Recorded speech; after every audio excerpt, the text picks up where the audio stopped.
To a twist during opening statements in another case that people have been following for more than a year.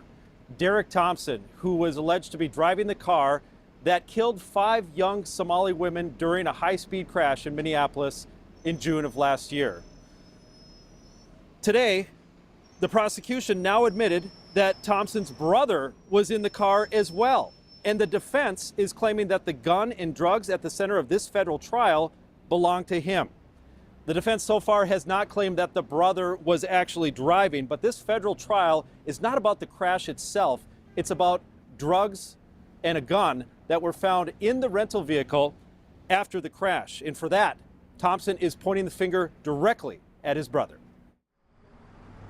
The courtroom gasped as federal prosecutors played the video showing the moment of impact when a rental car, allegedly driven by Derrick Thompson, going 95 miles per hour through a red light, slammed into a car and killed the 5 young Somali women inside. But the jury in Thompson's federal case will not determine guilt for that. They are taking a close look at the 2,000 fentanyl pills, bags of fentanyl powder and cocaine, and the loaded Glock handgun found inside a black sling bag in the Escalade involved in the crash. Prosecutors showed the jury a photo of Thompson wearing a black sling bag, footage of him renting the Escalade at the airport, and driving it away a half hour before the crash. But then information prosecutors never made public until now, that Thompson wasn't alone. That led into the defense. Quote, the drugs and the gun belong to DeMarco Thompson, not Derrick, Thompson's defense attorney said during opening statements. Both sides acknowledge there are DNA links to both brothers on the evidence. Prosecutors will argue it's a stronger link to Derrick. The trial's first witnesses included the Minneapolis police officers who found Derrick Thompson nearby, actively bleeding,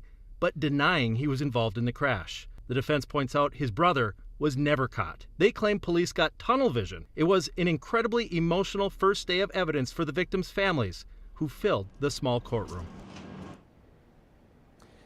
Now, DeMarco Thompson has not been charged in relation to this case, but he does have drug and gun convictions on his record. He was not in court today, and neither were the brothers' father, John Thompson, who is a former state representative in the state of Minnesota. This trial here could be wrapped up by the end of the week. Back to you.